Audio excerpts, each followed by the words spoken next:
To be an entrepreneur requires a kind of a strength of character that is missing in a lot of people. It's a persistence, taking an idea that you think is a really good idea and making that idea materialize into something. I think it's three things. I've called it the three Ps, people, passion, and perseverance. I think ultimately any idea, particularly any big idea, anything that's going to change the world, is going to require a team of people. There's only so much that one person can do. It's an important role, but it's somewhat limiting. So the first step really is surrounding yourself with great people. Entrepreneurs see an opportunity where no one else sees it.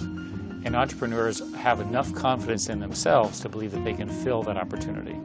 And they're willing to go against conventional wisdom to move quickly into that opportunity. And they're so focused that they will do whatever it takes. Entrepreneurs are great fun to work with because they're so sure of what they're going to do. Leaders choose where to go.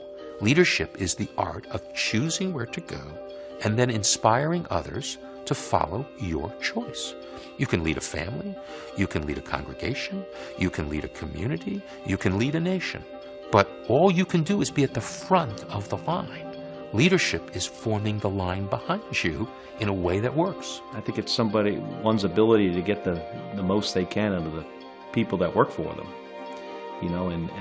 and do it in a way where, those people enjoy the experience and, want to work for the person in charge. And leadership is simply gathering people and taking them with you.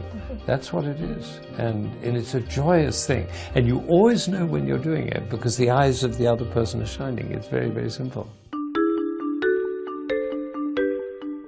There is no success without failure. I mean, we had this incredible experience at Dell where in our first 8 years, we grew 80% per year. And in the 6 years after that, we grew 60% per year. And if you take any number mathematically and you put it through that calculation, you get to tens of billions of dollars, at the end, which is what happened. But if you look closely during that period, it was filled with failures and rapid learning. It's essential to fail. I think if you are always doing things that work, you're playing it safe. And part of the process of learning and growing, and part of the process of innovation, is rapid iteration. It's the ability to take something, make it, break it, watch it, observe it, see how people use it, or don't even look at people, look at yourself, see if you enjoy it, if it feels good, if it works well.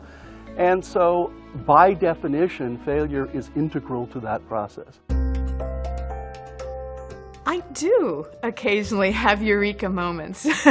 And sometimes it's funny, I feel a little silly sometimes after them because I wonder, why did I not see that before? The evidence was all there, and there's some kind of a subtle shift that happens in your brain that allows you to see it in a new way. And there's that sort of startling, or Martin Gardner says, aha, that aha moment. It's amazing, because then you go home and you don't tell anybody, because it's like, I don't want to jinx it, right? And for a whole night, you try to go to sleep where you say, I'm the only one in the world who knows this right now. It's so weird a feeling when there's this big result that you know is going to change everything.